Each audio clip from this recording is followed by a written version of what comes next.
All right, hello once again, Jeff Scott of Rankin Technical College, and as part of the Rankin Technical College AWD 1000 Web Development Technologies course, I'm creating a series of video presentations based on the Mozilla Developer Network Learn Web Development series. I'm currently in the JavaScript section under JavaScript First Steps, and we're going to get our first splash into JavaScript. So we're here. We've done the overview, why JavaScript, and our first splash. There's about 10 lessons in here, and we're on number 3. Okay, now that you've learned about the theory of JavaScript and what you can do with it, we are going to give you an idea of what the process of creating a simple JavaScript program is like by guiding you through a practical tutorial, a simple guess the number game.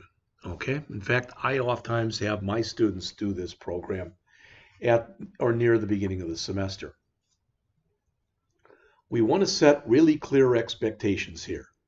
You won't learn everything in the language by the end of this article or even understand all the code possibly that we'll write. Rather, this not assignment, but this example is designed to give you an idea of how JavaScript features work together and what it's like to write a JavaScript program. We'll look at more of the features in more detail as we go on in here. So if you don't understand everything, don't let it bother you. Note, many of the features in JavaScript are the same pretty much in all programming languages. Syntactically, they may look a little bit differently, but they basically operate the same. All right. One of the hardest things to learn in programming is not the syntax, but how to apply it to solve real-world problems. And it says you need to start thinking like a programmer. This generally involves looking at descriptions of what your program needs to do, working out what code features are needed to achieve those things, and how to make them work together. As mentioned there, this requires a mixture of hard work, experience, and practice. Practice more than anything else. All right, plus some creativity. The more you code, the better you get at coding. All right, with that in mind, this will be our program right here. So basically, this will be it. All right, and I don't know if it works yet or not, but I'll put a 5 in there. Wrong. Your last guess was too low. All right.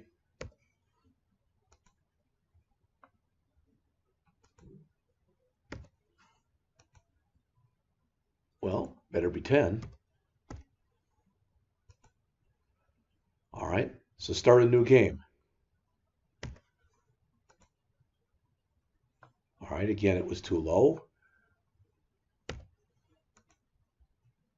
Still too low. Still too low. Well, it looks like it gave me 10 again. Oh, still says that it was too low. Oh, it's a number between 1 and 100. My error. So let's refresh the screen and let's put in 50. Guess was too low. 75. Still too low. 87. Still too low. 94. Too high. 90. Too low. 92. Too high. 91. So it took me 1, 2, 3, 4, 5, 6, 7 guesses to get it right. Okay. All right. So it says have a go at it, which is what we just did. Familiarize yourself with the game before moving on. Let's imagine that your boss has given you the following brief to create this game. All right. So if we look in here, and I'm just going to copy this. I want you to create a simple number type game. It should choose a random number between 1 and 100, then challenge the player to guess the number in 10 turns. After each turn, the player should be told if they're right or wrong, and if they're wrong, whether the guess was too low or too high. It should also let the player know what they have previously guessed. The game ends once the player guesses correctly or they run out of turns. When the game ends, the player should be given the option to start playing again. All right, fine. It says upon looking at this brief, the first thing you can do is start breaking it down into actions. So they break it down into this. All right. So I'm going to do this. I'm going to copy all of this, and I'm going to come in here, and the example that we had before, I'm just going to remove it, start new, and I'm going to put a comment in here. Right now, this is going to be very ugly as far as its coloring. Don't let that bother you. But there we go. All right. So again, I'm coming in here, and this will be my comment at the beginning. Create a simple game. It should choose a number between 1 and 100, then challenge you to guess it in 10 turns. After each turn, the player should be told if they're right or if they're wrong, whether the guess was too low or too high. It should also tell the player, put that in another paragraph, what numbers they have previously guessed. The game will end when you guess correctly or when you run out of turns. When the game ends, you should be given the option to start playing again. So I'm going to save this as, let's just put another example in here. So in my JavaScript examples, I'm going to put in a new folder, and I'm going to call this guessing game. And in guessing game, I'm going to add a folder called JS. I'm going to add a folder called CSS. I don't believe I'm going to use these. I'm going to use the JS, but not the CSS. And I'm going to add a folder called images. So if later we wanted to add more to this, we could. I'm also going to add a new, and I'm going to put in here text document. All right, and this is going to be called index.html. Now the problem is it's actually called index.html.text. All right, we'll have to fix that, but that's okay. And I'm going to open up this JavaScript thing here, and I'm going to call this guessing game.js. So notice that turned green. These are my comments from my guessing game. The other thing I'm going to do is I'm going to type in CMD right there, and I'm going to CD to my desktop, CD to JavaScript examples, CD to guessing game, CD, let's rename index.html.txt to index.html. All right, and we have now changed it. So if I look now, you'll notice the file type has changed. It's not a text file anymore. It's now an HTML file. Well, that's what we wanted, so that's good. So this is what we want to do. These are much more explicit requirements. So we could have put those in there also. I just left it right there. All right, so to begin this tutorial, we'd like you to make a local copy of the number guessing game. This will be our index file. So let's open that.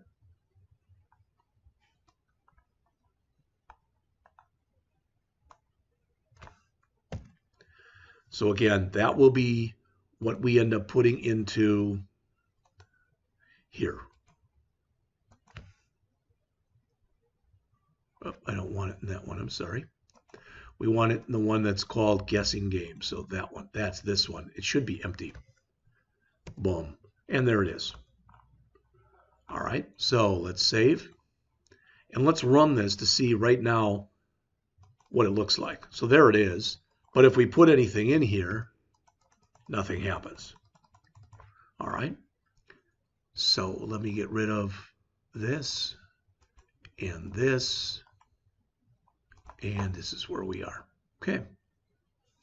All right, the place where we'll be adding our code is inside of the script element.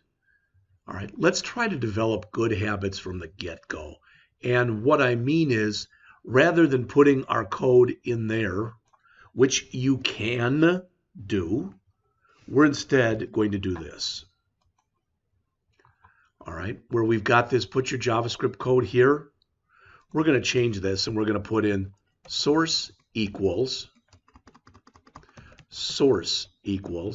JS/guessing game.js. All right, so we're going to put it right there. We don't need this anymore. So we can do that. Okay. Now, there's no code in there other than our comment right now, so it's not going to do anything. So let's add this code. And we're adding this again into our .js file, so into here. So this typically is called a prologue right here. It's explaining what the program is supposed to be doing. All right, and I'm going to paste that in. So what are we doing in here? This, back in the olden days, as of maybe a few years ago, you would have used the word var there instead of let.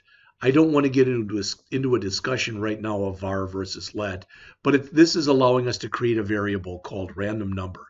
And it will create a random number between 1 and 100. This looks a little hinky maybe, but you've got to realize that any random number function, what it does by default is it creates a number between 0 and less than 1. So 0 and like 0.9999999, etc. So we take that number, we multiply it by 100, which is going to give us a number between 0 and 9999999. We add 1 to it, which will give us a number between 1 and 100 after we use the floor, which means get rid of any decimal place. So this line here, let's put a comment here that says generate a random number between 1 and 100. So that's what that's doing. All right. This will be called create some constants. All right. Anytime something starts with the word const, they're constants. Here,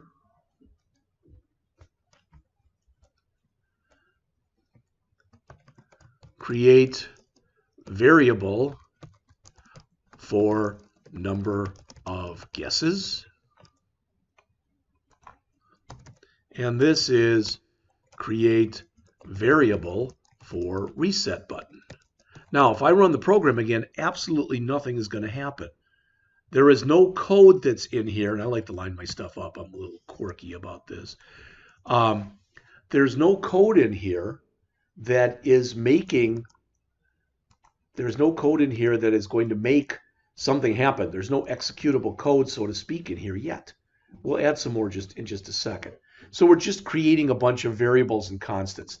The difference between a variable and a constant is typically constants don't change during the program run, whereas variables can change during the program run. And if it still confuses you, please don't let it, because you're going to see plenty of examples of this as we go on in here.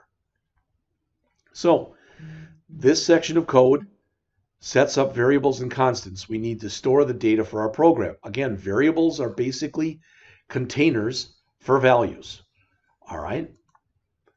You create a variable with the word let or var. Again, we shouldn't be using var anymore. All right. And constants are used to store things that are immutable, or again, cannot be changed once they're created. So we're using constants to store reference to parts of our user interface. All right. I already mentioned what random number is doing. As it says, these three constants, the three things that say const, store references to different parts of the HTML. And as it says, they're going to be used to insert values into the paragraphs later on. Don't worry about it. That's just the way it's going to work. All right. This is HTML. So we're going to have three paragraphs in here. One with a class of guesses, one with a class of last result, one with a class of lower high. The div has got a class of result paras. So right now this is empty. There's nothing in there. Then we create two more constants to store references, all right, for both what we're going to put in there for a guess, which is going to be this, and for the actual button. All right. The final two variables, as it says, store the guess count of 1, so we can keep track. We'll keep adding to this each time we make a guess. And a reference to the reset button. It says, don't worry, it doesn't exist yet, but it will later. All right, before we go on to functions, which is the next part of this, we're already at 15 minutes, so let's stop right here.